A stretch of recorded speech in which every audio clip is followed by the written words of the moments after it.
Good morning, everyone. Live from Moreno High School. Today is Hippie versus Hipster Day, and as you can see, I have a camouflage hat on, tie-dye shirt, also some sandals going on down there. And hey, what's up? It's Miss Moreno, live from Moreno High School. I'm also representing for the hippies today. Again, Mr. Terry and I, we are representing for the teachers during Spirit Week here at Moreno High School. Go Mariners! Today we're going to be talking about what our lesson of the day is. I'll be talking about my health lesson as far as my 21st century 9th grade leadership class. And I'll be talking about what we are going to learn, review, and practice in Spanish 1. So let's just get it started off. Today, the focal point of our lesson is STDs, sexually transmitted infections or diseases. We're going to be talking extensively about all of that today, and I'm pretty sure a lot of questions are going to be answered. So it's going to be a long 90-minute period in Mr. Terry's health class.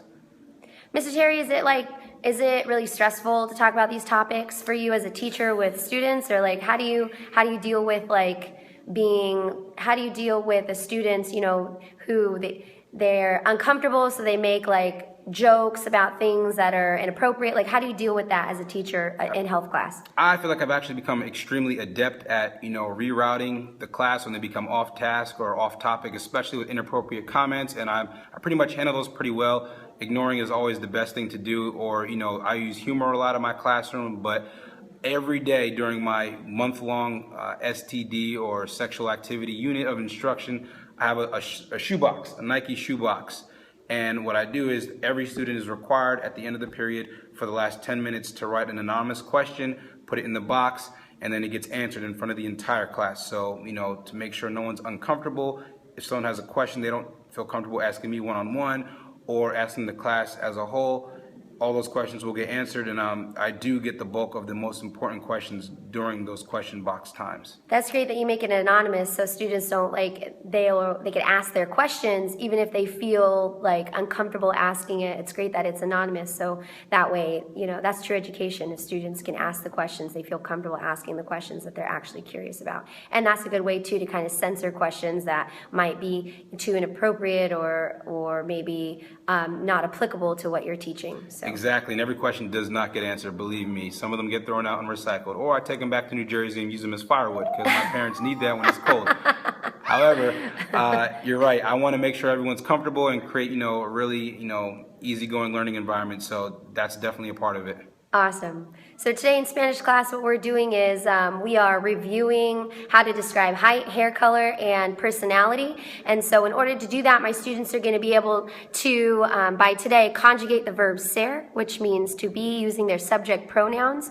And they are going to practice describing themselves and others individually, in writing, and then after that they're going to practice in groups of 2 and then in groups of 3. Then we're going to have a whole class roundtable where students are going to be describing one another. It's going to be loud, noisy, exciting, and after that students are going to present their partner to me. And while students are presenting and doing that one-on-one, or actually 2 students and 1 teacher oral exam, the other students are going to be working on building collages of different people from magazines and from catalogs. They're going to cut them out and glue them, and they're going to be responsible for describing those people accurately.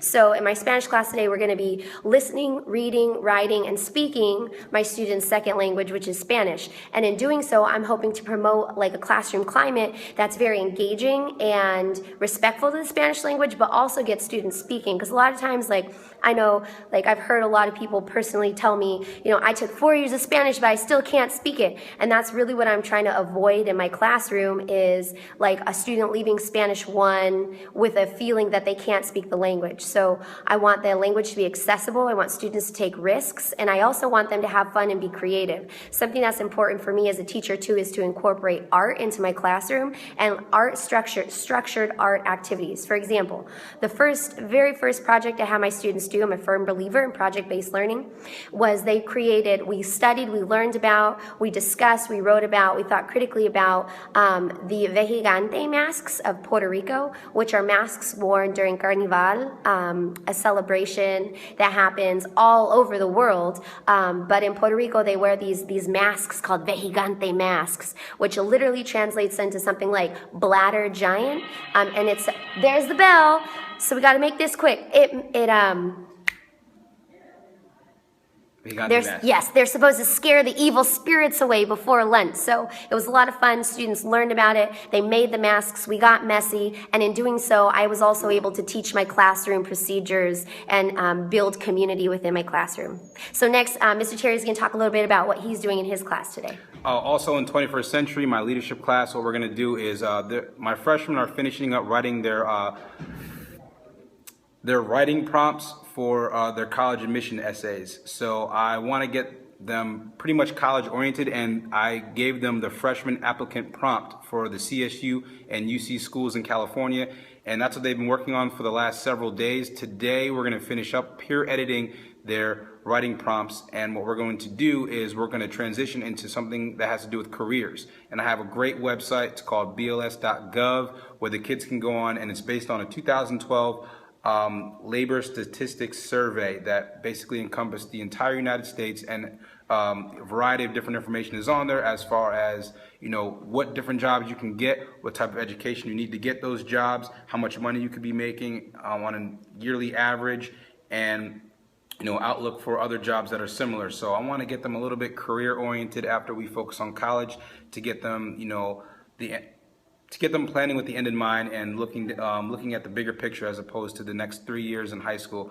I want them to look at the next 5 to 10 years so we can see where they're going to go and what their career path is going to look like. So that's what we have going on in my class today. We're definitely going to be using the laptops. It's going to be a technology day. So, you know, it's going to be a busy 90-minute period in my leadership class as well.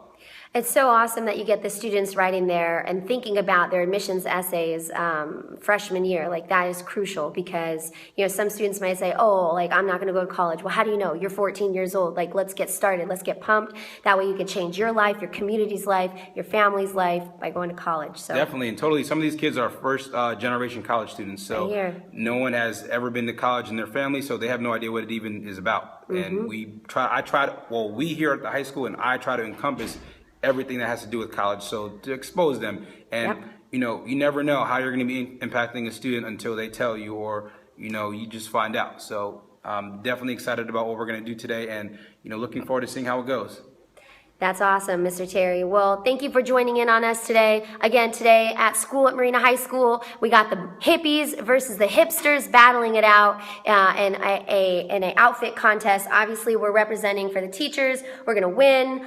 We got it. We got it right here. So peace out, everybody. Thank you for tuning in. Thank you for tuning in. Have an awesome week. Now it's time for class. Later. All right, go ahead. Go Mariners! Yeah. Go Mariners!